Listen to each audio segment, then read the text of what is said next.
Salut à tous. Salut. Bon, petit podcast des vacances. Donc vous nous excuserez s'il y a des petits couacs techniques ou s'il y a du bruit un peu parasite, parce que pour tout vous dire, je suis en vacances à l'étranger, donc on essaie de se capter en visio. Et surtout, qu'est-ce que je voulais dire, je suis dans ma voiture à l'extérieur, donc ça fait une très bonne cabine d'enregistrement. Mais bon, il peut y avoir quelques véhicules qui passent à côté, donc vous m'excuserez si dans le son ça se ressent. Normalement ça devrait être bon, je suis dans un petit village, donc il n'y a pas trop de passage. Mais bon, on n'est pas là pour parler de ma vie, ni celle de Rolly, on est là pour parler de l'UFC 278. Donc il va voir s'opposer Kamaru Usman, qu'on a déjà vu, on en a parlé très souvent, Kamaru Usman ces derniers temps, contre Leon Edwards. Donc c'est l'UFC, comme je vous ai dit, 278 pour la ceinture des poids moyens. Donc ça va se passer la nuit du 20 au 21 août. Et ce combat va se dérouler, alors excusez-moi si je dis mal le nom de l'arena, mais putain le nom est à rallonge, au Vivint Smart Home Arena. J'ai bugué dessus. Mais bon, je préfère quand ça sera à la... important, mais c'est mais quand ça sera à l'Accor Arena, ça sera plus facile à dire. donc voilà, ça va se passer là. C'est un combat qu'on attend depuis longtemps, puisque Leon Edwards devait avoir sa chance à la ceinture depuis un moment. Combattant très maltraité par l'UFC. Puisque parce qu'il a aucun buzz en fait aussi. C'est ça, il est pas très bankable, donc forcément voilà. Et puis à chaque fois en plus, au moment où il doit faire la bonne annonce, enfin tu sais, où il doit appeler le bon combattant, il bug. Quand là il a combattu contre Diaz, il fait un combat parfait, mais à la toute fin il se prend ce knockdown qui après fait en sorte que son combat est complètement effacé. Enfin il a toujours ce petit manque de chance contre Belal Mohamed, le doigt dans l'œil. Ramzat, ça a été annulé. Il y a eu le Covid. C'était Ramzat qui avait eu le Covid et qui ne pouvait pas combattre. Exactement. Et Belal Mohamed, il y a eu le hypoc. Et donc voilà, c'est tous ces petits éléments-là qui n'ont pas permis aussi de revenir en fait dans le creux de la hype. Et donc il n'a jamais eu de hype. Non, il a jamais eu de hype. Il est là, il a jamais eu de hype. Et je pense qu'il y a eu une mauvaise gestion lui de son côté. Il aurait pu avoir une hype au moment de l'embrouille avec Masvidal en fait. Tu sais, quand il y a eu à la conférence, là, s'il avait call out Masvidal juste après, ça aurait pu faire un super combat. Et en plus, Masvidal, il avait une grosse hype. Donc ça aurait pu faire un super combat, mais ça l'intéressait pas en fait. Non, ça l'intéressait pas et c'est bien dommage. Et donc voilà, mauvaise gestion de carrière, mais bon, il y arrive, enfin. Il a son combat donc retour contre Kamaru Usman, puisqu'il a déjà affronté Kamaru Usman à l'UFC Unfox 17. Il avait perdu à la décision. C'était à l'époque où Kamaru Usman aussi allait beaucoup à la décision parce que il cherchait moins les finishes éclatants. Parce qu'il boxait pas, tout simplement. Il boxait quasiment pas, Usman. Il avait mis quasiment que sa lutte. C'est ça, la lutte, et il venait au contrôle à la cage, et puis voilà, c'était exactement ça. Donc c'était une physionomie de combat qui était complètement différente. C'est ce qui est bien, c'est que même si on revoit ce premier combat, il présage pas du tout de ce qui va se passer dans le deuxième. Pas du tout. C'est deux hommes complètement différents, et d'autant plus pour Kamaru. Oui. Donc effectivement, c'est exactement ça. Alors, commençons comme d'habitude par le Tale of the Tape. Donc avec Usman, on va faire l'honneur au champion. Donc c'est 1m83 pour une allonge d'1m93. 20 victoires, 9 KO, une soumission, 10 décisions et une défaite par soumission il y a très longtemps. Quant à Edwards, c'est 1m88, donc plus grand en taille que Usman, mais une allonge plus petite d'1m88 aussi. Bon, comme ça au moins lui c'est facile à retenir. C'est carré. Voilà. Et c'est 19 victoires pour 6 KO, 3 soumissions et 10 décisions.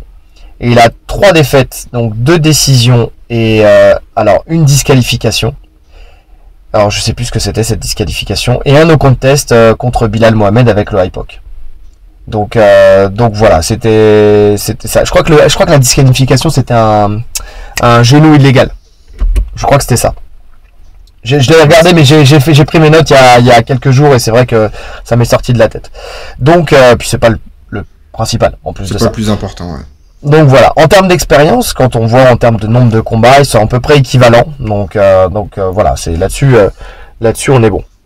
Qu'est-ce que je voulais dire? Donc commençons comme d'habitude par justement la boxe, tout simplement.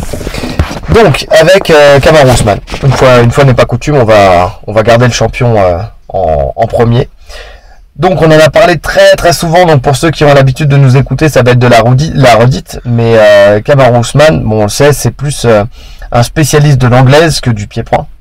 Donc une boxe anglaise qui est très très bonne et très précise entre guillemets, enfin elle est très bien travaillée grâce à l'aide de Trevor Whitman. Et donc, qui se peaufine en plus à chaque combat. Ouais, qui se peaufine à chaque combat, on le sent. Trevor Whitman, pour la petite histoire, c'est un coach qui prend que quelques personnes. Il a lui, il a Geji, il a Rose Namajunas. Je crois que c'est tout. Je crois qu'il a que ces 3 combattants là. Ouais. Et donc voilà, ce qui est bien, c'est qu'il les peaufine aux petits oignons, en fait, chacun avec leurs forces et leurs faiblesses et dans les déplacements et tout ça. Mais c'est un travail. La grande force du travail de Trevor Whitman, en fait, c'est le déplacement. Voilà, c'est de l'orfèvrerie, mais c'est le déplacement et le placement. En fait, tout simplement.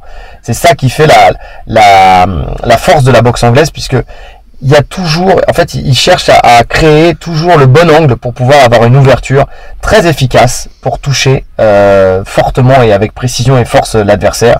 On le voit, le bel exemple, c'est le KO qu'il a mis à Masvidal.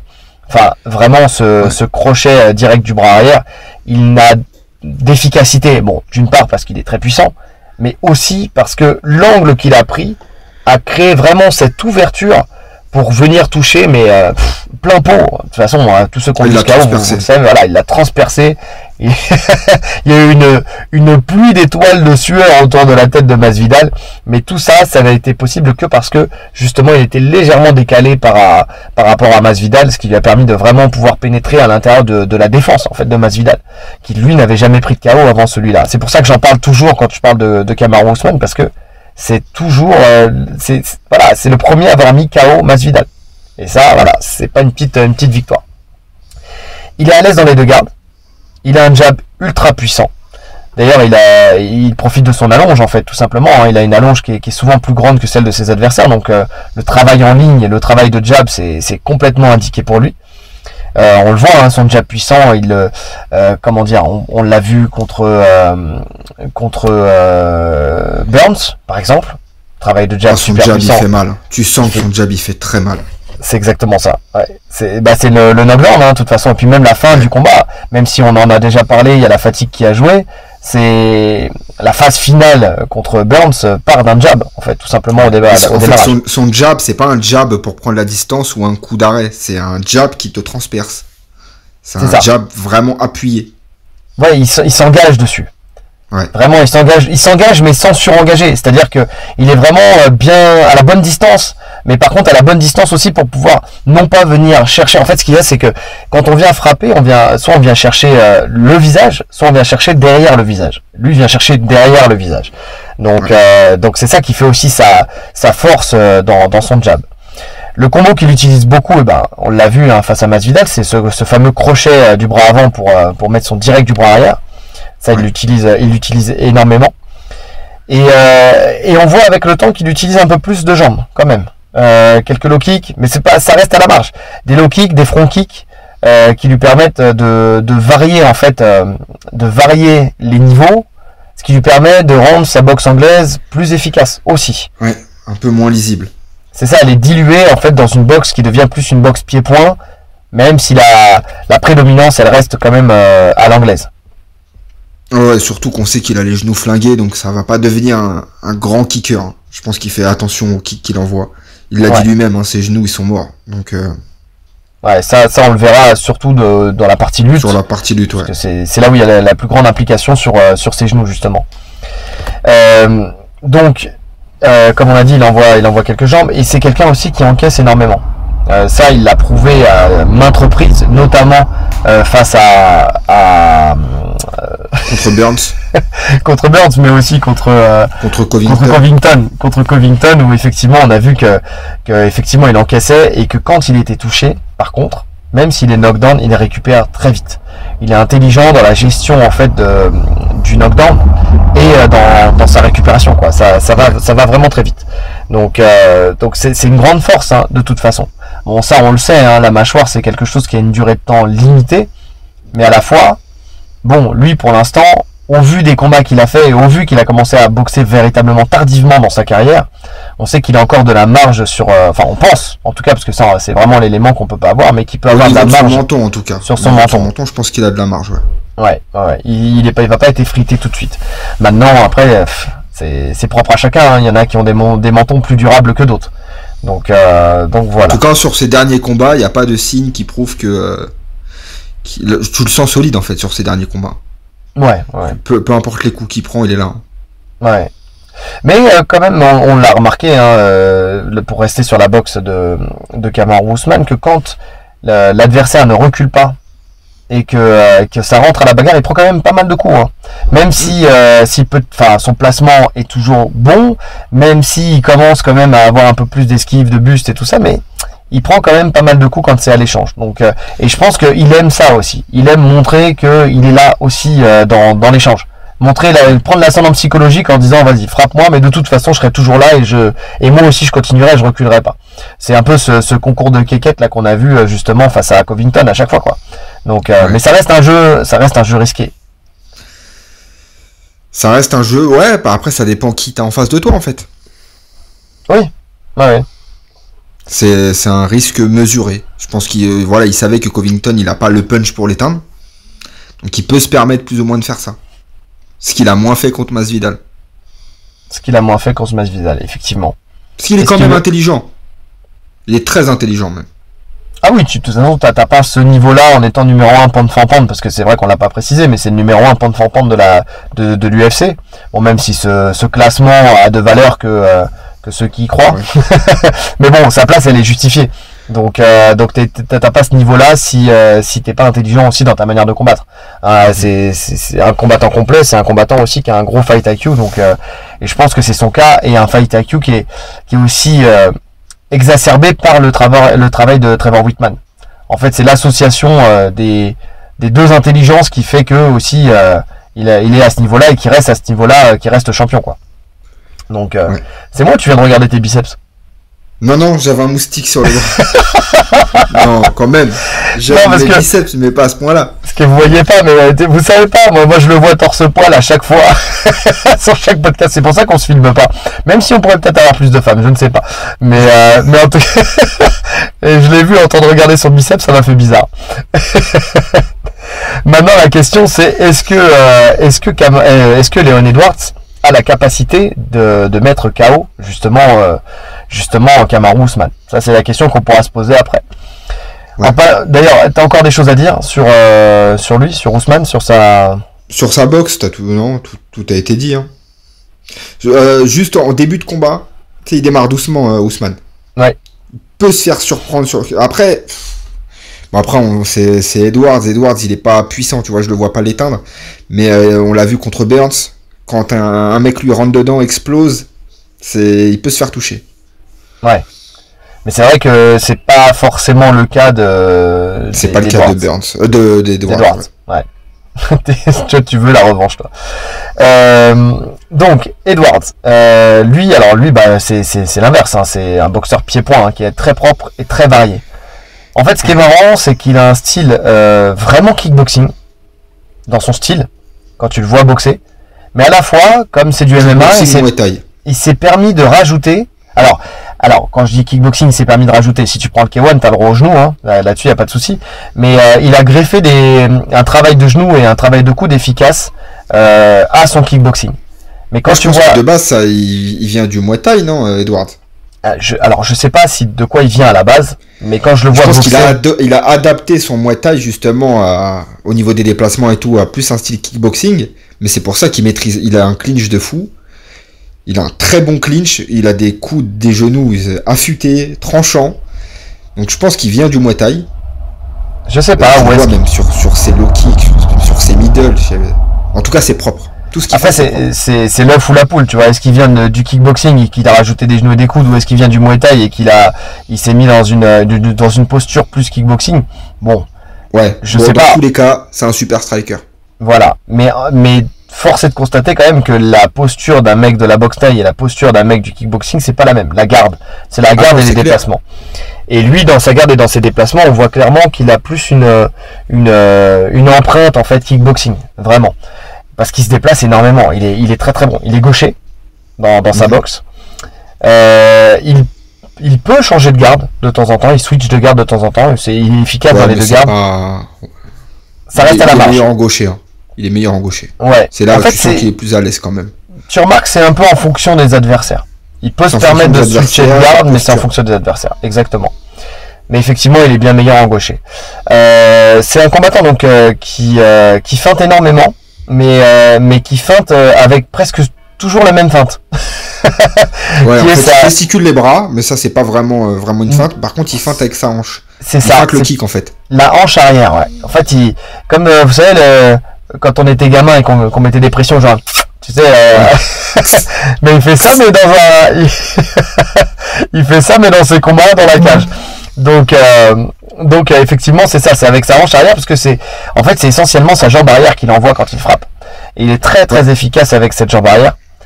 Quel que soit le niveau, que ça soit, on l'a vu avec ses low kicks contre Diaz, on l'a vu avec le high kick contre Belal Mohamed. À chaque fois, en fait, il fait mouche. Le niveau, c'est en fonction de la garde de l'adversaire. C'est ça. Si l'adversaire est gaucher comme lui, donc qui a sa jambe droite devant, il va mettre le low kick comme il a mis contre Diaz. Il lui a brisé la jambe. Il a brisé la jambe. Par contre, si l'adversaire est en garde ouverte, donc il faudrait qu'il mette un low kick intérieur. Là, on sait que c'est beaucoup plus risqué pour le tibia si l'adversaire bloque. C'est souvent là qu'il y a les fractures du tibia. Là, il va privilégier middle et high kick. Ouais. Ah ouais. Et il le fait bien parce qu'en fait, ce qu'il fait, c'est qu'il feinte avec son poing. Enfin, tu sais, comment dire. Par exemple, Belal Mohamed, il a feinté d'une frappe au corps pour faire baisser la garde de Belal Mohamed pour envoyer son high kick. Il l'a bien sonné. Non, il l'a bien pris. En fait, il est très bon quand même il est intelligent dans ses enchaînements. C'est vraiment ça. En fait, c'est son point avant. C'est avec son point avant, il travaille énorme. Enfin, il travaille très bien avec son point avant. En fait, le combo, c'est son point avant, sa jambe arrière. Pas forcément de jab. Il travaille énormément en crochet, en tchekou. C'est ça. C'est ça. Mais soit en initiant, donc en avançant, en mettant son crochet et après il met soit une jambe, soit son bras arrière, soit en contre. Quand l'adversaire rentre, quand l'adversaire envoie un jab, soit il désengage, soit il contre avec son check-hook. Oui, c'est ça. Et il le fait très bien. Il a des bras très rapides, donc ça marche très bien. Ce qui lui manque, c'est la puissance en vrai. Ce qui lui manque, c'est la puissance. Parce qu'il touche très souvent plein pot, mais il éteint pas les mecs. Ouais.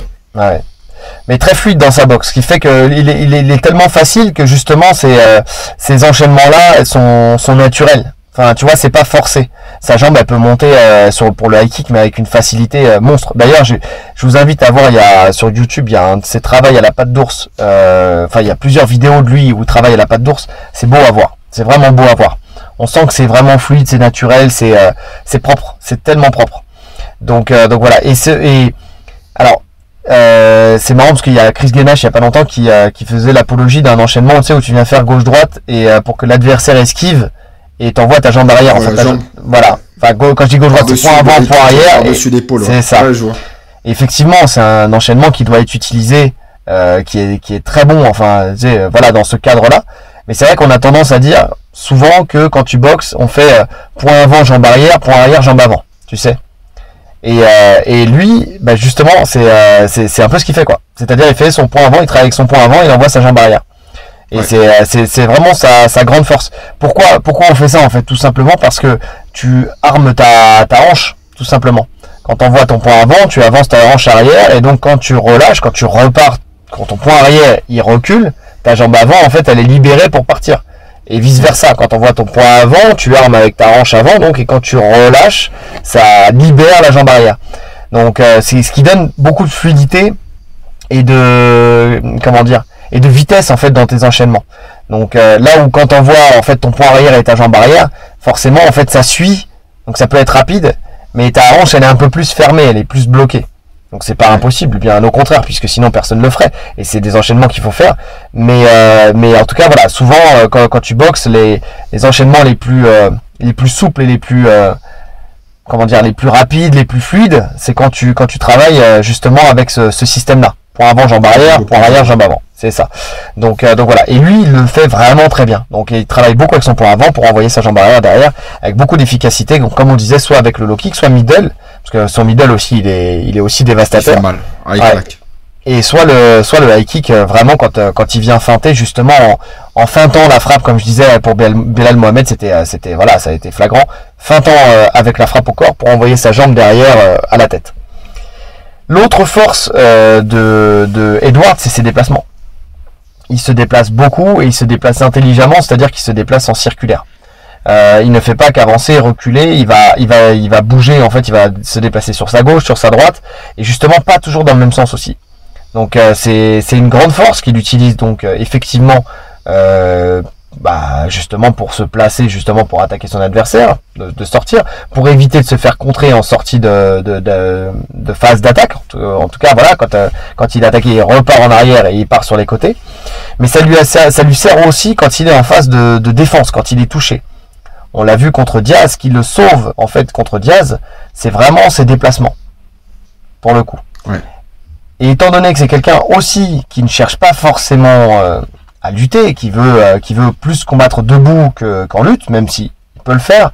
Il cherche quand même beaucoup le clinch. Hein. Non, il cherche le clinch, mais il veut être à l'initiative de l'amener. Tu vois, il veut je parle pas d'amener, hein. Je parle pas d'amener au sol, hein. Je parle de clinch debout. Oui, bien sûr. Il rentre pas mal au clinch debout quand il sent que les déplacements ça suffit plus. Il va prendre l'initiative, lui, de casser la distance. Quand le mec va rentrer, lui aussi de rentrer pour créer un clinch. Oui, je suis d'accord. Ça, il le fait très très souvent. Il le fait quasiment tout le temps même. Le problème, c'est que ça, sur Kamaru, c'est compliqué. En termes de différentiel de puissance, c'est compliqué. C'est ça. Le différentiel de puissance, il sera trop élevé, quoi. Ouais, parce que techniquement, il est très bon au clinch. Hein. On le voit sortir, il gère bien le clinch avec tout le monde. Mais Kamaru, c'est autre chose, là. Après, il peut le faire s'il ne s'endort pas dans le clinch, quoi. C'est-à-dire s'il vient au clinch mettre un coup de genou, un coup de coude, tu vois, par exemple, et puis après chercher justement à sortir pour reprendre de la distance. C'est une possibilité, ouais. Hein. Alors, tu peux le faire quand t'es loin de la cage. Quand t'es loin de la cage, oui. Oui. En clinch, loin de la cage, bien sûr, il peut plus ou moins le faire. Après, faut pas s'éterniser non plus. Mais si la cage est trop près de lui derrière et qu'il rentre au clinch, il va se faire plaquer à la cage. Ouais. Non, faut le travail. Si il utilise ça, c'est dans un travail d'épuisement, de fatigue. Tu sais, de fatigue, de frappe au corps, tu vois, par exemple. De venir, d'envoyer son enchaînement, un coup de genou au corps, peut-être un coup de coude et une sortie, tu vois. Mais pas. Je pense que plus d'un coup de genou, c'est risqué. Ouais, c'est vraiment un coup, je pivote et je sors. C'est ça. C'est exactement ce qu'il faudrait qu'il fasse, entre guillemets, s'il a la possibilité de le faire.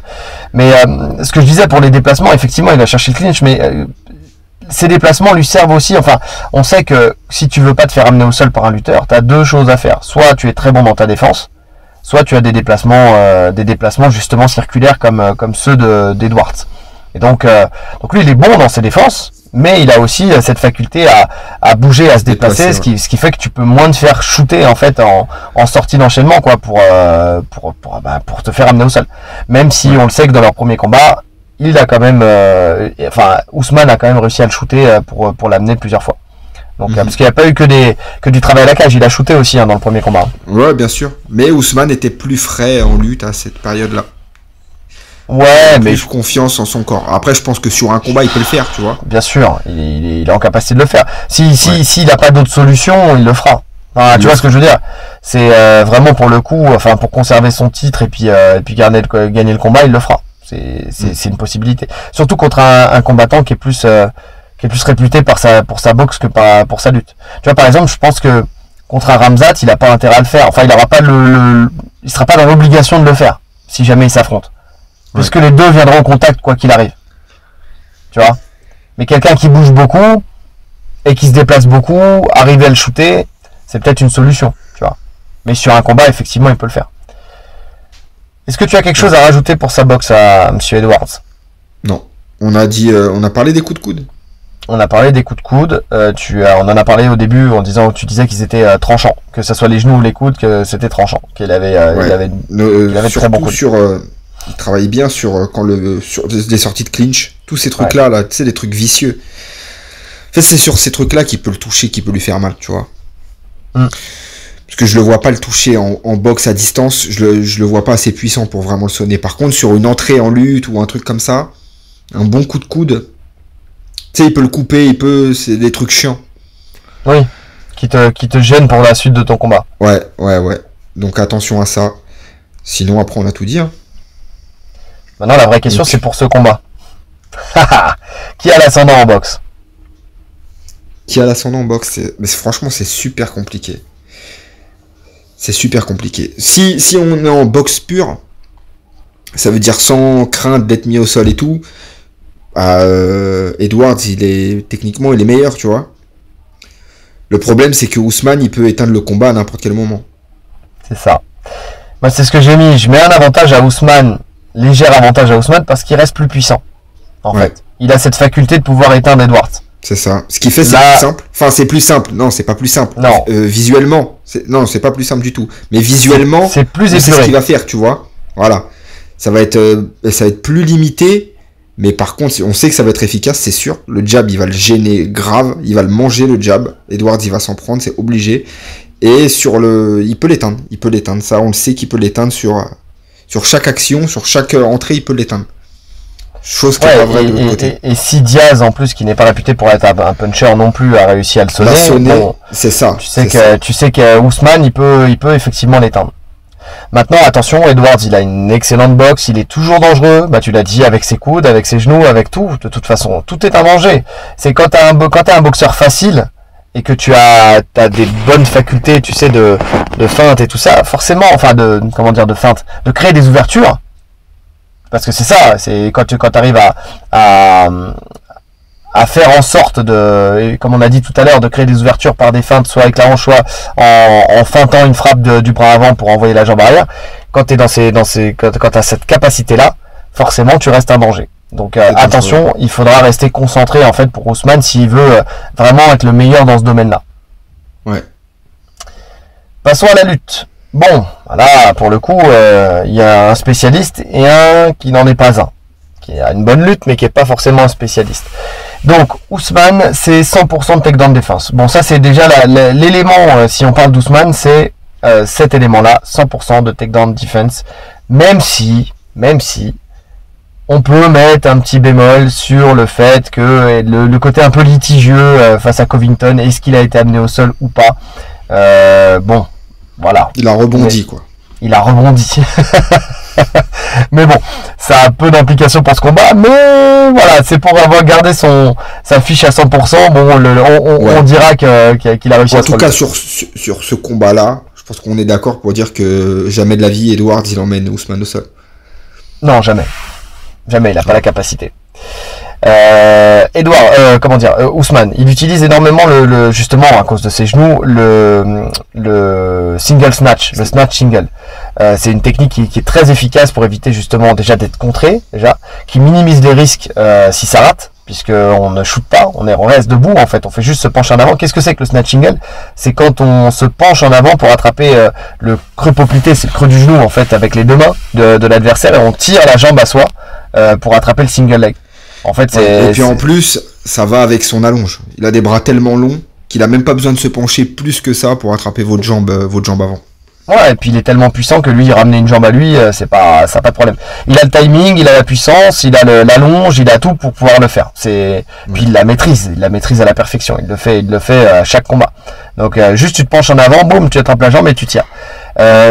Au début, on pensait que c'était un contre, qu'il aurait pu, on le dit, moi je le dis, qu'il aurait pu se faire contrer sur ça, mais c'est vrai quand il réfléchit, même prendre un coup de genou là-dessus, ça reste très compliqué. Si tu shootes et que tu as un mouvement vraiment d'avancée, que tu plonges dans les jambes et que tu prends un coup de genou, t'as la puissance du genou plus la violence de l'impact en fait. Ça fait une collision quoi. C'est ça. Mais quand tu fais un snatch single, en fait, tu mets pas de, comment dire. T'as pas ton poids de corps qui vient se rentrer en collision avec le genou. En fait, t'as juste de la vitesse d'exécution, mais t'as pas vraiment un truc qui vient percuter. Donc, prendre un genou efficace au point de tomber KO sur ça, je trouve pas un gros risque en fait sur cette technique-là. Donc, elle est très intelligemment faite dans le cadre du MMA en fait. Le snatch single, il est tout indiqué pour le MMA. Ouais. Donc voilà. Et puis on l'a dit, c'est un moyen aussi de préserver ses genoux, puisqu'il peut plus vraiment shooter. Même si force est de constater que quand tu le vois tourner au sol Chandler à l'entraînement et que tu les vois tourner, bon, pour quelqu'un qui a les genoux en vrac, elle date la vidéo, hein. Ouais, mais bon, je pense qu'il y a encore des entraînements comme ça, quoi. Je l'ai vu, je crois qu'il a tourné encore avec lui, donc bon, s'il était vraiment grabataire et qu'il avait les genoux en vrac, vraiment. Non, mais de toute façon, si ses genoux ne tenaient, bah voilà, on est d'accord. C'est ça. On est d'accord. C'est juste qu'il veut, je pense qu'il sent que faut pas trop forcer dessus. Ouais. Il faut. Ousmane, c'est quelqu'un de très fort. Il est toujours dominant, surtout à la cage. Donc sur les phases de lutte, très puissant. Enfin, il est tellement puissant en fait qu'il a la capacité c'est le plus puissant de la catégorie, hein, je pense. Il a la capacité en fait de garder quelqu'un à la cage et de le frapper sans risque que la personne s'échappe. Ouais. Ça c'est exceptionnel. C'est-à-dire que juste avec un contrôle. Moi, ça m'avait impressionné, c'était contre Woodley. Ouais. Et en plus Woodley, alors c'est fou parce que Woodley, je le trouvais énorme pour cette catégorie. Oui. Hyper musculeux et tout, il était énorme. Et quand Kamaru est arrivé, Woodley, on aurait dit un gringalet. Mais c'était choquant. C'était son petit. C'était face à face, mais de fou. Et dans le combat, ça s'est vu, grave. Il te l'a plaqué contre la cage, il te le contrôlait entre son bras et sa tête, et il le matraquait au corps. C'est-à-dire qu'il le contrôlait uniquement avec un bras. Ouais, c'est ça. Avec un bras et avec l'autre, il se permettait de frapper. Donc c'est ça qui est vraiment impressionnant. Mais c'est ça qui m'impressionne, c'est que t'as même pas l'impression qu'il contrôle ses adversaires. Tu vois ? Mais pourtant, il le fait. Il te met tellement une pression, c'est hallucinant. Et quand il décide en plus de t'amener au sol à partir de la cage, pour rester debout, c'est très compliqué. Non, et même quand tu veux te relever, de toute façon, il reste accroché à toi. Il peut lutter en enchaînement justement pour continuer à te garder au sol et continuer à faire en sorte de te garder, de t'empêcher de te relever plutôt. Donc non, c'est trop bien abouti. Il fait partie des meilleurs lutteurs de la catégorie, même de tout l'UFC. Donc clairement. Non seulement techniquement il est ouf en lutte, mais il a cet avantage physique sur toute la KT en fait. Oui. Tu vois, on l'a vu même contre un Covington qui lutte extrêmement bien, qui peut-être même est meilleur techniquement, mais il y a cet avantage physique qui fait que tu peux pas, et même si par chance tu arriveras à le faire tomber, tu pourrais pas le contrôler. Ouais, je suis d'accord. Mais puis il faut le faire tomber, hein. De toute façon. Ouais, mais tu vois, vraiment par chance, s'il glisse, tu pourrais pas le contrôler, ça servira à rien. Ouais. S'il veut se relever, c'est le genre de mec qui se relève. Oui, très clairement. C'est d'ailleurs, on en parlera au moment du sol, hein, sur la phase de sol. C'est un mec qu'on n'a jamais vu sur le dos. Donc déjà, ça veut tout dire. C'est impossible, n'y pense même pas. Donc voilà. Bon, après sur sa lutte, hein, c'est pareil, hein, c'est comme pour la boxe, c'est minimaliste. En fait, tout simplement, il fait pas des choses extraordinaires. Il a pas un million de techniques, mais par contre, ce qu'il fait, il le fait à la perfection. Donc c'est très efficace techniquement, c'est pur, c'est tout est dans le détail, tout est dans le placement aussi, comme pour la boxe. Donc d'ailleurs, c'est pour ça qu'il a choisi de se baser que sur la boxe anglaise plus que sur la boxe pied-point. C'est parce que ça le facilite dans son travail de lutte. Ouais. Il est plus ancré dans le sol pour pouvoir justement actionner justement sa lutte derrière. Est-ce que tu as quelque chose à rajouter? Non. Alors, on passe à Edwards. Pour Edwards, c'est un peu plus court, hein, parce que forcément, il cherche pas forcément à lutter. On sait qu'il a une bonne takedown défense. Là-dessus, il y a pas de souci. Surtout grâce à ses déplacements, en fait, tout simplement. Le fait qu'il se déplace, c'est plus dur de shooter. Il a des bons déplacements, des bons sprawls. Il est très bon clinch pour sortir aussi quand il est pris en greco. Ouais, il est très bon dans les pivots, etc.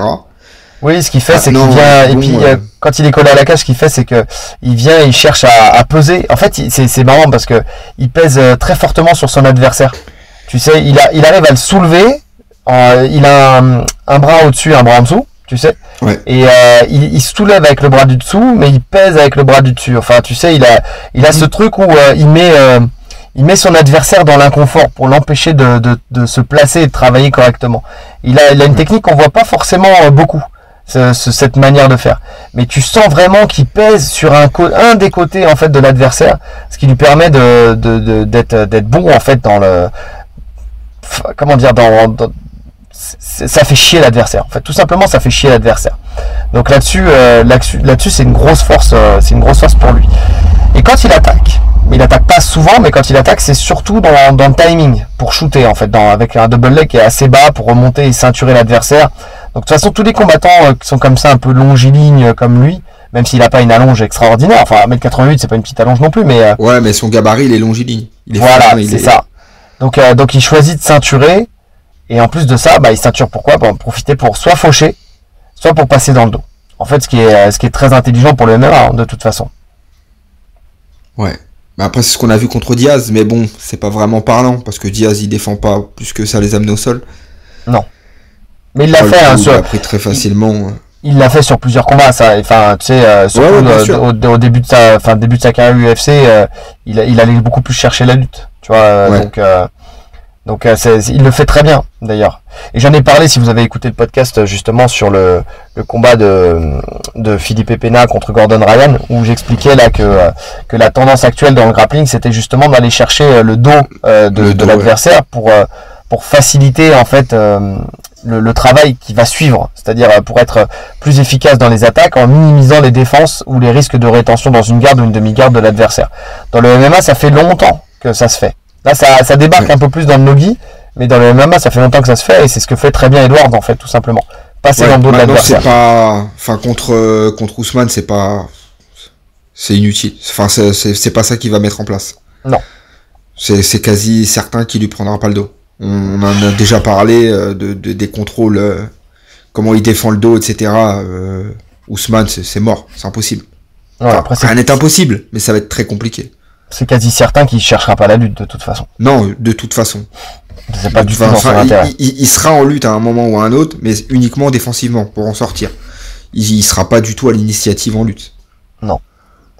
À moins que, tu sais, par le plus grand des hasards, tu sais, l'opportunité se présente. Mais bon c'est une chance infinitésimale.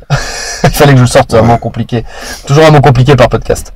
Donc voilà. Donc pour ce combat, l'avantage, il est clair. Hein. L'avantage Ousmane en lutte. J'aurais dit Edwards, moi. Ah ouais? Non, je rigole. Non, avantage à Ousmane, bien sûr. Avantage à Ousmane. Forcément, de toute façon, on le sait, hein, c'est lui qui dominera, enfin, comment dire, qui sera à l'initiative de où doit se passer le combat. Si ça doit se passer debout ou si ça doit se passer au sol, de toute façon, ça, c'est entre les mains d'Ousmane et jamais entre les mains d'Edwards. Ouais. Sauf s'il met sa défense en place. S'il arrive à mettre sa défense en place. Mais en tout cas, l'initiative des mouvements, ça sera Ousmane, c'est sûr. Tu sais, le seul que j'ai vu véritablement... bon, il y a des mecs avec qui il n'a pas cherché à lutter forcément. Bon, Covington, Burns, il n'a pas cherché à lutter parce que... surtout Burns, parce qu'il savait qu'au sol, il craignait son sol. Après, en dehors de ça, je parle niveau striker, le seul que j'ai vu véritablement réussir à stopper de temps en temps la lutte d'Ousmane, c'était Masvidal sur le premier combat. Tu sais. Même Edwards sur leur premier combat, hein. Il a des bonnes réactions, hein. Il a des bonnes défenses. Hein. Ouais, c'est vrai. Ouais, c'est vrai. Et il a encore progressé en défense de lutte. Ouais. Ouais, ça va être intéressant à voir. Hein. Franchement, il a une très bonne défense de lutte, Leon Edwards. Hein. Mais tu sais que s'il arrive à bloquer la lutte d'Ousmane, il a toutes ses chances de gagner à la décision, de toute façon. C'est un combat qui potentiellement peut finir à la décision. Hein. Ouais, je suis pas convaincu que Ousmane va l'amener comme il veut, même s'il arrive à prendre le clinch. Tu vois, il peut le maintenir au clinch. En fait, je vois plus cette forme de lutte pour Ousmane dans ce combat. Ouais. Je le vois contrôler à la cage, et même pas tout le round. Hein. Parce qu'à un moment, il va sortir, Edwards. Je le vois contrôler à la cage. Peut-être qu'il va gagner des rounds comme ça. Mais l'amener, ça va être compliqué. Ouais. Ouais, c'est fort possible. Hein. Ouais, parce qu'il a vraiment une très bonne takedown defense. Ouais. Donc, ou défense de takedown. On va éviter les anglicismes. Mais en tout cas, avantage en lutte, Ousmane. On est d'accord tous les deux. Oui, clairement. Au sol. Alors, Ousmane, je l'ai dit tout à l'heure, hein, il a jamais été sur le dos. Hein. Donc, c'est un sol de lutteur. Ouais. Il a des contrôles très forts pour frapper en grand end-pound. Hein. De toute façon, il a un excellent grand end-pound, très puissant. Il peut même se permettre le luxe de rester dans la garde de l'adversaire sans craindre la soumission. D'ailleurs, on l'a vu dans le premier combat, hein, t'as Edwards qui cherche à attaquer le triangle. Un triangle. Et puis Ousmane ressort en fait tout simplement. Enfin, il a une faculté à se placer ou à glisser pour éviter de prendre la soumission. Il est très bon dans le fait de défendre les soumissions type triangle ou ce genre de choses. C'est une grosse force de sa part. C'est pour ça qu'il a pas de crainte, ouais, comme je disais, à rester dans la garde. Il est toujours au contact. S'il souhaite que l'adversaire ne se relève pas, il se relèvera jamais, tout simplement. Ouais. Bah en fait, le fait d'être dans la garde de son adversaire, c'est plus difficile pour son adversaire de se relever. Ça crée moins d'opportunités pour se relever. C'est ça. Je pense que c'est pour ça qu'il reste dans la garde. Oui, parce que dans la demi-garde, tu peux mettre un underhook, tu peux venir essayer de te relever, voilà, créer de l'ouverture. Demi-garde, tu vas être plus efficace sur ton grand endpoint. En général, tu vas être plus efficace au niveau des coups, etc. Quand t'es à l'offensive. Quand t'es au-dessus, ouais, bien sûr. Ouais. Quand t'es au-dessus. Oui. Mais par contre, tu donnes plus d'opportunités à ton adversaire pour sortir. Ouais. Et le fait qu'il soit toujours en pression, ça évite aussi à l'adversaire de pouvoir se mettre en papillon, tu sais, mettre des crochets papillons.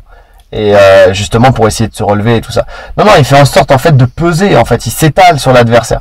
C'est vraiment ça, quand on regarde, il profite aussi toujours de son allonge en fait, parce qu'il peut se permettre d'être dans la garde, donc d'être plus loin, et d'envoyer des marteaux, d'envoyer des frappes, en fait, de sa place dans la garde. Donc c'est vraiment ça. Et quand la personne elle commence à l'attaquer, en fait, il allonge ses bras, tu sais, il supprime tous les points d'accroche. C'est-à-dire là, il rentre sa tête dans les bras, il a les épaules rentrées, tu sais, et puis il se permet, il reglisse et puis il repart à l'attaque. C'est vraiment ça. Ou alors il repart dès que tu vas pour l'attaquer, il vient, il te remet une pression, il avance sur toi, il te met une grosse pression. En fait, il joue entre les deux, entre la pression en avançant et le fait de glisser. C'est ça. Il gère la distance même au sol. En fonction de ce qui est proposé par l'adversaire. Jamais en danger. Non. En tout cas, ouais, on l'a jamais vu en danger sur une phase au sol.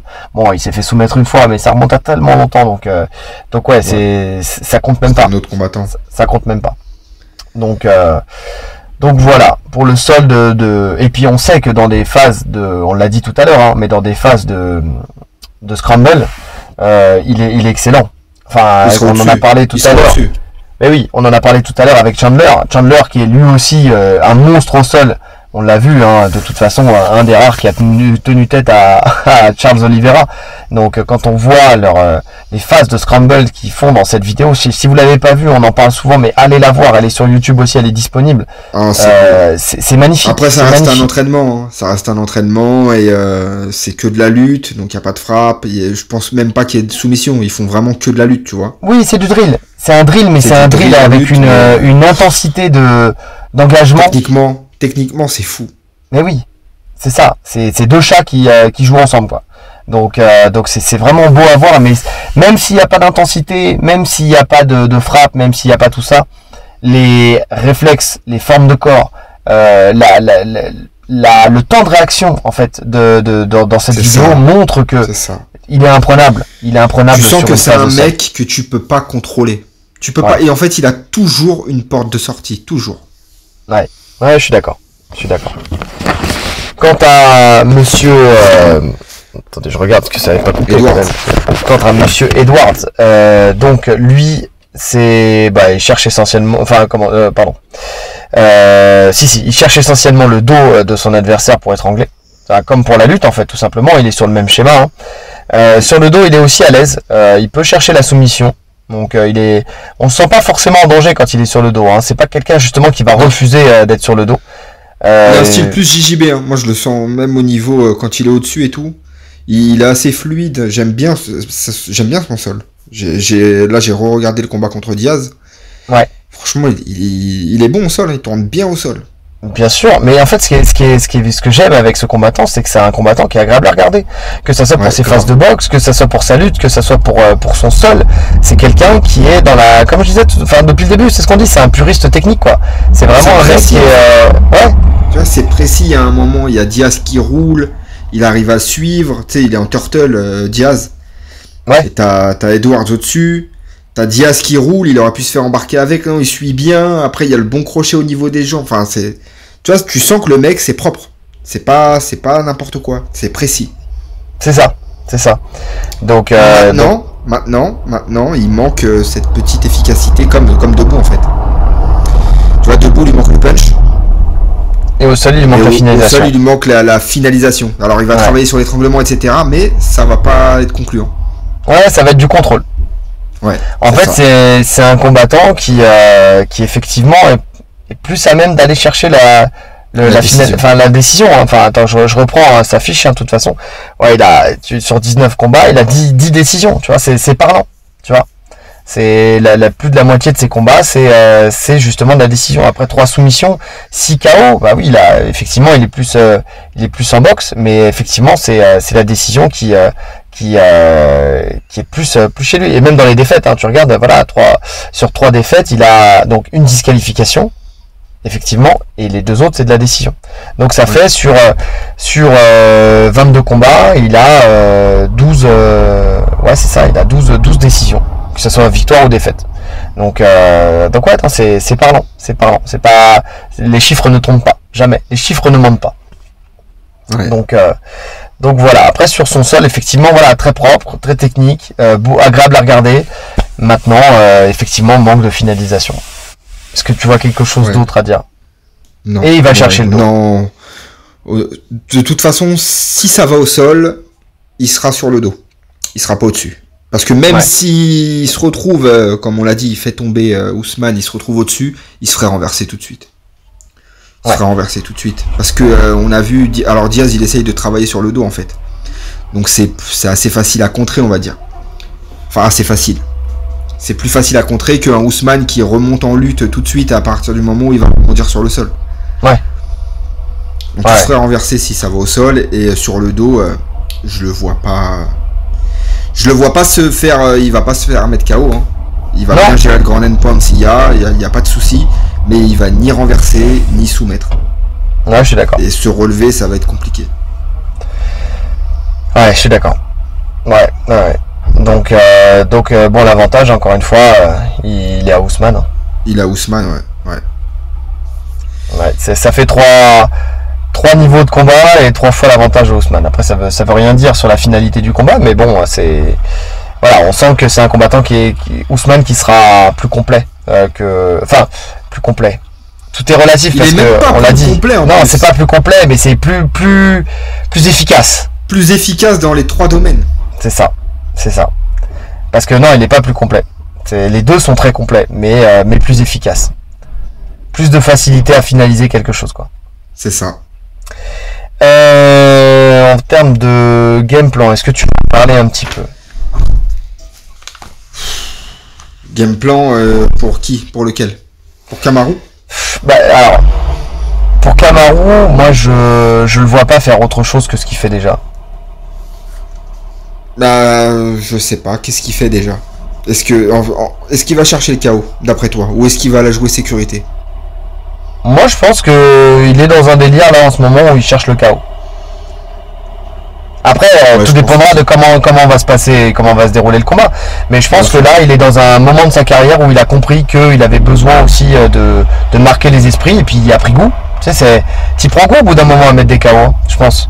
Et lui, je pense qu'il y a vraiment pris goût. Il cherche à finaliser le combat. Donc oui, je pense qu'il va chercher le KO. Mais je le vois pas faire autre chose que ce qu'il fait d'habitude. C'est-à-dire une boxe anglaise très précise, peut-être coller un peu à la cage. Allez, vraiment, s'il sent qu'en boxe c'est compliqué, peut-être essayer d'amener au sol, mais comme tu l'as dit, ça va être quand même assez compliqué. Donc plus du contrôle à la cage. En fait, voilà, je vois il y a 2 scénarios possibles. Le problème avec Kamaru Usman. Soit vraiment il arrive à imposer sa puissance et sa boxe anglaise, et dans ce cas-là, il va chercher le KO. Soit c'est pas le cas, et dans ce cas-là, il va revenir dans ses vieux travers, c'est-à-dire de venir et de contrôler à la cage. C'est de gagner round par round et d'aller chercher la décision. Il a le choix en fait. Lui, il a le choix. C'est-à-dire qu'il peut dès le début se dire je vais le boxer. Il va essayer d'imposer son jab. En fait, tout se base sur ça. Hein. S'il arrive à toucher avec son jab, il va sentir que l'ouverture elle va se créer toute seule en fait. Donc il va rester debout. Par contre, s'il commence à prendre quelques middle, le high kick qui devient dangereux, là il va venir coller. En tout cas, il va essayer de venir coller. Après, rien ne l'empêche de venir coller 2-3 rounds pour attendrir la viande et de boxer sur les derniers, tu vois. Ouais, de fatiguer son adversaire. Au cardio, On sait que niveau cardio, lui, les 5 rounds. Alors même si Edwards aussi, hein. Edwards aussi, les deux, aussi, on n'en a pas parlé, mais les deux, ils ont un cardio de folie. Hein. De toute façon, c'est des combattants qui vont à la décision, donc forcément, c'est des combattants. On sait que ça s'en prend en 5 rounds, ils y vont. Maintenant, il y a avoir le cardio en gérant le combat en boxe et conserver son cardio quand Ousmane il t'a pressé contre la cage 3-4 rounds, tu vois. Oui. Ouais. Là, ça serait une autre histoire. Ouais. Ousmane, on sait qu'il peut avoir le cardio en boxant pendant 5 rounds. Et en collant la cage. Colby. On l'a vu contre Colby au premier combat. Et on sait qu'il a le cardio aussi s'il y a les phases de lutte avec. Ouais, très clairement. En sachant que sur les phases de lutte, en plus, on l'a dit, enfin, il est tellement facile dans la pression quand c'est à la cage que ça lui demande. En fait, il dépense pas vraiment d'énergie. En fait, c'est plus du placement et puis de la grosse pression. La pression qu'il te met, elle est folle. Voilà, c'est-à-dire que ta barre d'énergie, elle se vide, c'est sûr. Mais tu sens que c'est pas un effort. Il fait pas un effort pour le garder, en fait. Non. Ça se fait naturellement. Donc c'est pour ça qu'il arrive à tenir aussi sur les 5 rounds. Ouais. Après, donc, lui, au niveau du game plan, il a plus ou moins le choix. Maintenant, celui qui a pas le choix, c'est Edwards. Clairement. Edwards, il a qu'une voie, c'est le striking. C'est le striking et c'est ses déplacements, en fait. Il va falloir qu'il se déplace énormément. Il faut qu'il soit tellement prêt physiquement. Voilà, c'est ça. C'est gagner les rounds, c'est gagner tous les rounds sans avoir un seul moment sans faire une erreur, en fait. C'est faire le combat parfait. Tu vois, il peut pas se permettre de faire l'erreur qu'il a fait contre Diaz ou contre Diaz, il en a pris quelques-unes, hein. Mais même avant d'être sonné, hein. Ouais. Des fois, il prenait des bons crochets, si des bonnes droites aussi qui rentraient. Si c'est Kamaru qui lui met, c'est pas pareil. Ouais. Non, il faut qu'il se déplace énormément, il faut qu'il utilise beaucoup ses jambes. Tu vois, qu'il sape l'adversaire. Beaucoup de middle. Parce que low kick. Beaucoup de middle sans se faire saisir la jambe. Alors, les low kicks, il les mettra pas parce que il a une bonne faculté à choper on en a pas parlé, mais Ousmane, il attrape très bien les low kicks. Tu sais. Ouais, mais de toute façon, Ousmane, il est droitier. Donc, il a la jambe gauche devant. Donc, il mettra pas de low kick, jambe arrière. Trop risqué. Il mettra pas de low kick. Il va envoyer soit middle. Middle, c'est très bien. Contre un lutteur, c'est très bien le middle. Middle et high kick. Middle et high kick. Mais bon. Il a les mains hautes quand même, c'est compliqué. High kick, c'est que s'il arrive à le feinter, en fait, tout simplement, qu'il rentre dans l'échange, et puis, en fait, ça sera plus, comment dire, moi, le high kick, je le vois pas sortir souvent, mais vraiment au bon moment, dans le bon timing, tu vois. Mais il peut toucher durement avec son high kick, hein. Mais oui, je vois plus de middle kick, moi, parce que c'est même si le high kick, il est indiqué quand t'es face à un lutteur, parce que c'est l'arme qui est la plus dure à attraper, tu peux pas l'attraper, un high kick. Donc c'est judicieux de l'envoyer. Maintenant, ça demande beaucoup d'énergie aussi d'envoyer beaucoup de jambes et beaucoup d'high kick, tu vois. Donc tu peux pas faire ça. C'est des cartouches que tu peux pas employer à tout bout de champ sur un 5 rounds. C'est pas possible. C'est clair. Donc il faudra les mettre au bon moment. C'est vraiment ça. Mais bon, le secret, ça sera le déplacement. De toute façon, chaque personne, si t'es pas un excellent lutteur ou si t'es pas dans la capacité physique de tenir tête à Kamaru Usman, c'est le déplacement. Il faut bouger. Intelligemment, circulaire, comme il sait très bien le faire, en fait. Il sait très bien le faire. En fait, s'il fait le combat parfait, il peut gagner à la décision. Je le vois pas finir autrement. Il se déplacer, mais Ousmane aussi, il se déplace très bien. En tout cas, il cadre bien, tu vois. Voilà, c'est ça. C'est ce que j'allais dire. C'est compliqué. C'est ce que j'allais dire. Et il finira par se faire cadrer, c'est sûr. Avec la fatigue, bien sûr, parce que au début tu vas te déplacer. À un moment, mais même quand tu le vois dans ses combats, à un moment, quand il est dos à la cage et qu'il sait plus où aller, c'est là justement qu'il rentre en clinch. Ça devient compliqué. Donc c'est franchement faire le combat parfait sur 5 rounds contre Ousmane qui est parfait partout, c'est ultra compliqué. Et puis Ousmane, il te lit petit à petit, tu sais, il arrive quand même à comprendre le tempo et le rythme de l'adversaire au fur et à mesure du temps. Ce qui fait que au fur et à mesure, il arrive à le cadrer plus facilement. Non seulement il te comprend bien, mais puis en plus il y a ces hommes de coin, il y a Trevor Whitman dans le coin qui voit aussi ce qu'il faut et qui ajuste selon rendre après compliqué. C'est ce que j'allais rajouter, c'est-à-dire que quand Trevor Whitman il sent que il y a un truc qui va pas dans le combat, il sait très bien le dire avec intelligence à Ousmane qui écoute mais à la virgule ce que lui dit son coach. C'est vraiment c'est pas le genre de combattant tu vois, c'est pas Ramzat Chimaev où justement son coach il a dû lui gueuler dessus, tu vois, pour le remettre dedans. Non, Ousmane il s'assoit dans le coin, Trevor Whitman il lui parle calmement, lui il écoute tout et il dit ok c'est bon. Il a une confiance aveugle dans ce que va lui dire son coach. Donc c'est l'expérience aussi, l'expérience, la confiance en son coach. Et puis voilà. Donc bon, ça va être un combat très compliqué pour Edwards. Ouais, franchement, à partir du moment où tu peux pas éteindre, tu vois, c'est un peu le même profil que Volkanovski. C'est le genre de mec, si tu veux, si t'as pas ce qu'il faut pour les éteindre sur un coup, les battre à la décision, c'est quasi impossible. C'est quasi impossible. D'ailleurs, je crois que Volkanovski est numéro 2, non? Ouais. Pound for pound. Ouais. Donc, ils sont trop complets, en fait. Ils sont trop complets et trop physiques. Ouais. Donc, pronostic. Une boucherie. À chaque fois, je vais la faire. Elle était facile. Ouais, bah là, de la manière dont tu me l'as dit, pronostic. Est-ce que je me risque à un pourcentage? Oh, tu fais ce que tu veux. Non, moi très clairement, ce combat-là, donc je l'ai dit, Ousmane, je ne vois pas aller à la décision parce que il nous a montré qu'il était en capacité de le faire. Peut-être un KO au 3e. Donc, je verrais, 95% de chance KO au 3e et 5 petits pourcents, peut-être même moins, une décision Edwards s'il arrive à faire le combat parfait. Mais bon, j'y crois pas. Enfin voilà, quand je dis 5%, j'aurais pu dire 1%, tu vois. Vraiment. Okay. Mais ouais, je le vois bien. Le temps de, effectivement, 3e ou 4e, tu vois, le temps de fatiguer Edwards. Tu sais, d'arriver à prendre son rythme, d'arriver à le cadrer, il se déplace un peu moins, et puis d'un coup, il arrive et il balance son petit enchaînement, bam, il l'éteint. Il l'éteint, ou alors il le suit au sol. Mais tu vois, finaliser le combat, je sais pas, je le trouve moins solide, par exemple, qu'un Covington, tu vois. Donc, clairement. Je pense qu'il peut le mettre KO. Ouais. 3 ou 4e, le temps vraiment de prendre le temps de prendre le temps en fait, le temps de prendre le temps d'aller le chercher et de créer les conditions pour le mettre KO. Ouais, je suis d'accord. Moi aussi, je vais dire KO d'Ousmane et à peu près pareil. T'as dit 3e, ouais, c'est à peu près ça. 3e, 4e round. Je vais dire 4e round, ouais. Ouais. Pareil. Je pense qu'il va petit à petit, il va s'imposer, même si par exemple il laisse filer le premier round, tu vois. Mais il va monter, il va toucher de plus en plus. Edwards va se déplacer de plus en plus, il va commencer à fatiguer, il va se faire cadrer. Et ça va être le début de la fin en fait. Quand le rythme va se ralentir, quand Edwards il va moins se déplacer, ça sera une question de temps avant qu'il prenne le gauche-droite. Ouais, je suis d'accord. Donc ouais, c'est bon, on est d'accord. On est tout à fait d'accord. Il y a un autre combat aussi, qu'on n'aura pas, on n'aura pas l'occasion de vous en parler, mais je sais qu'il m'a été demandé parce qu'il est attendu par justement. Alors c'est un de nos auditeurs qui est sur Twitter qui s'appelle Loma Gregor. J'aime bien son nom, je kiffe son nom. Loma Gregor. C'est Lomachenko et McGregor. Tu vois, je trouve ça pas mal. Qui m'a demandé pour le combat justement de Luke Rockhold contre Paulo Costa. Borrachinha.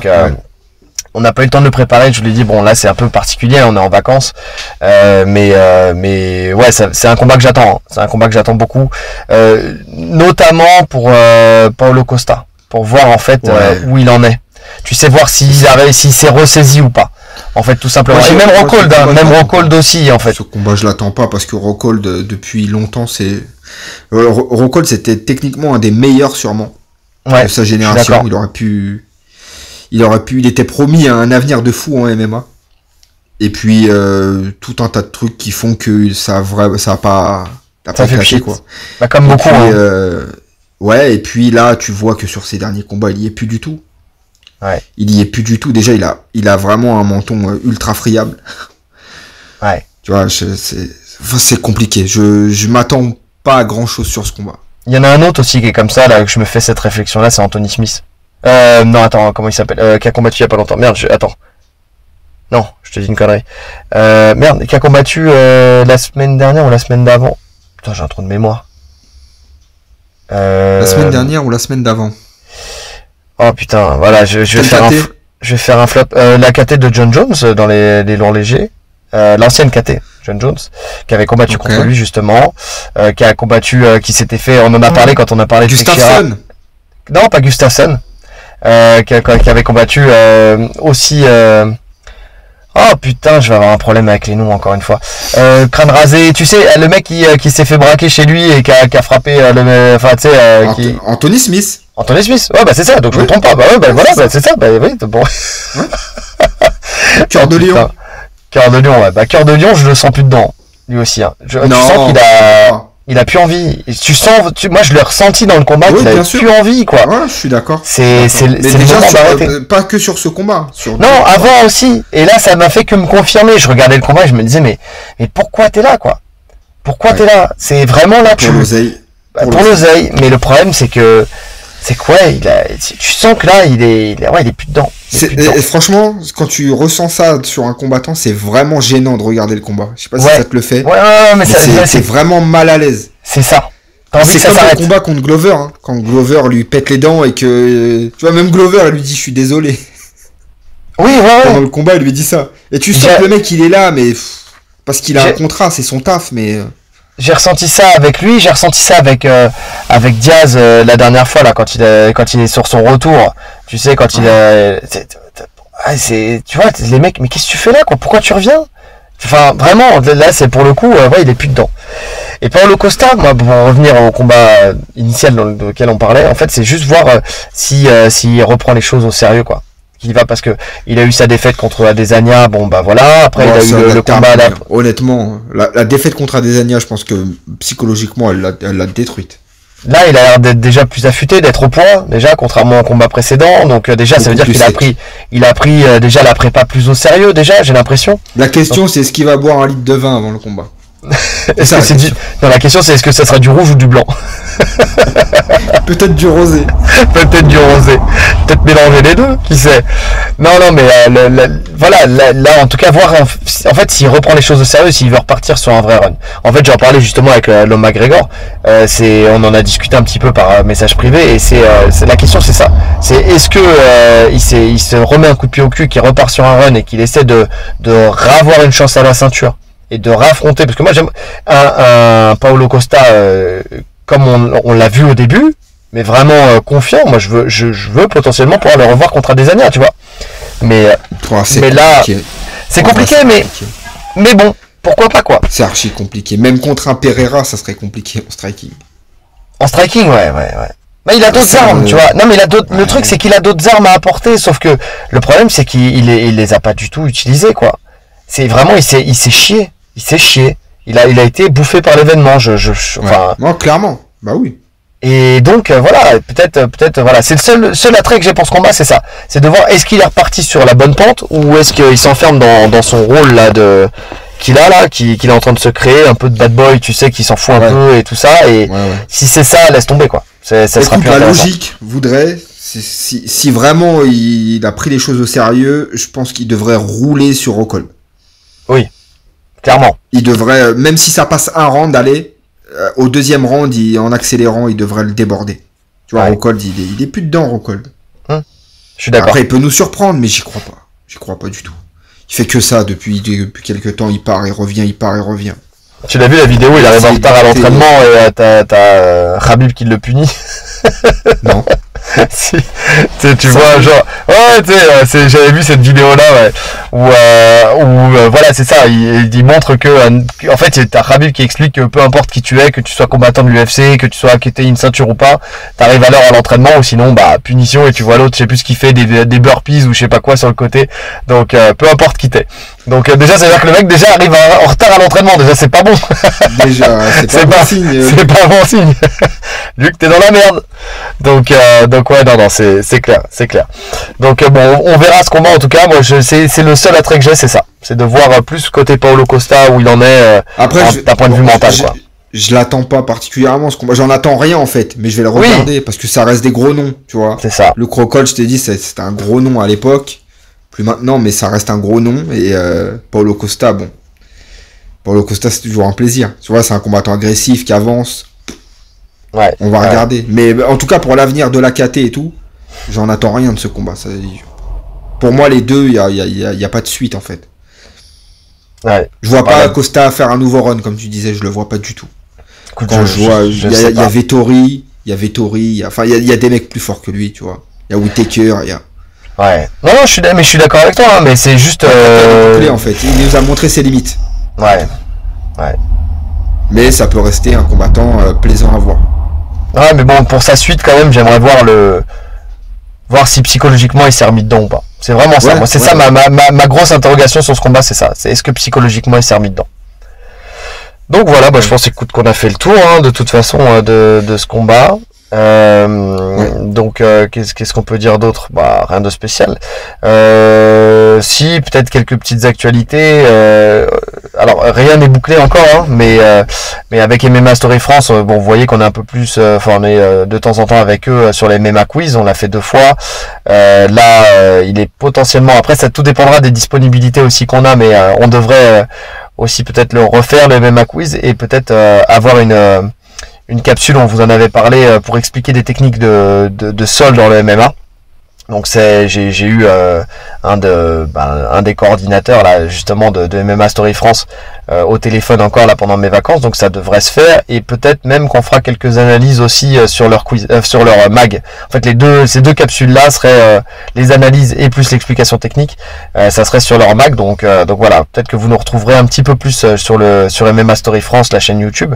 D'ailleurs je vous invite à vous abonner à cette chaîne, hein, si c'est pas déjà fait, parce que ils font un super travail et c'est une chaîne qui grimpe petit à petit, donc voilà, en fait ils essayent de varier les plaisirs. Enfin, ils parlent de traumatologie, ils parlent de pas mal de choses, quoi. Voilà, ils invitent des combattants, ils interviewent des combattants qu'on n'a pas l'habitude d'entendre, puisque souvent justement, comme nous, hein, on se borne à l'UFC parce que c'est l'organisation qui est la plus connue, mais eux se permettent d'interviewer d'autres combattants, surtout des combattants français et tout ça, donc c'est bien pour pouvoir les découvrir. Donc c'est bien en termes de culture du MMA. Le MMA quiz, c'est génial aussi, hein, parce que voilà, ça vous permet d'apprendre aussi quelques petites choses. Donc si vous êtes intéressé par l'histoire du MMA, d'ailleurs il y a Eduardo aussi, hein, qui lui aussi fait des points historiques sur le MMA. Ouais, donc j'aime beaucoup ses chroniques. Ouais, donc vraiment pour le coup, soit sur un combattant, soit sur une orga, quand il avait fait sur le Pride, c'était super intéressant. Fait sur Sakuraba aussi. Ouais. Enfin c'est top. Donc n'hésitez pas à découvrir ça. N'hésitez pas aussi à vous abonner, hein, à notre chaîne. Que ça soit sur YouTube. Là le dernier podcast nous a rapporté quelques petits abonnés, donc ça c'est vraiment cool. Très heureux aussi de voir que vous êtes de plus en plus nombreux à réclamer notre podcast, à nous envoyer des messages pour nous booster un petit peu en disant on n'a pas encore votre podcast sur tel combat, on n'a pas encore est-ce que vous allez parler de cet événement et tout ça. Donc oui, vous inquiétez pas, on essaie de le faire au maximum. Là, vous voyez, même en vacances. Donc là-dessus, y a pas de souci, mais nous, ça nous fait plaisir d'avoir des retours positifs de pas mal de monde. Donc c'est vraiment cool. On voit que notre petite communauté commence à grossir et commence à être de plus en plus active. Donc ça, c'est vraiment sympa. On a là, ça m'a fait plaisir. Itachi, justement, c'est un de nos auditeurs aussi qui nous écoute tout le temps et qui regarde nos vidéos techniques, qui m'a dit que grâce à nous et grâce aux vidéos techniques qu'on fait sur la chaîne Alpha Fight Club plus le podcast, en fait, on a contribué à ce que ce sport devienne une passion pour lui, que ce soit le jiu-jitsu brésilien ou le MMA. Donc ça ouais. Ce commentaire, c'est cool. Non, parce qu'il me l'a envoyé en privé et j'ai oublié de t'en parler. Je te le dis là. Donc il me l'a envoyé hier ou avant-hier. Et donc c'est vraiment cool. Le mec va faire même des kilomètres pour s'entraîner en jiu-jitsu brésilien, donc c'est cool. Donc n'hésitez pas à vous abonner, que ça soit sur YouTube, que ça soit sur SoundCloud, que ça soit sur Spotify, à mettre des likes, à partager, voilà, toutes les plateformes de podcast, à mettre les 5 étoiles sur Spotify. Enfin voilà, essayez de nous faire remonter, partager un maximum si le contenu qu'on donne vous plaît. N'hésitez pas vraiment à nous faire découvrir à d'autres personnes. Donc ça c'est cool, parce que plus on est vu et plus on aura la possibilité aussi peut-être d'en faire plus un jour.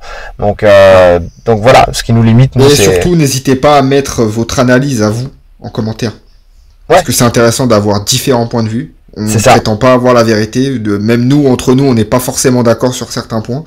Donc d'avoir la vision de tout le monde, c'est assez intéressant, et ça peut nous aider, nous, à voir autrement nos analyses. Ouais, bah moi j'adore ça en plus quand j'échange avec vous parce que j'essaie de répondre à tous les commentaires. Donc ça m'arrive des fois de débattre avec certaines personnes quand ça se fait en toute intelligence et en général vous l'êtes pour le coup. Bon, on a eu la petite parenthèse Ngannou contre Gann, mais bon ça c'est autre chose.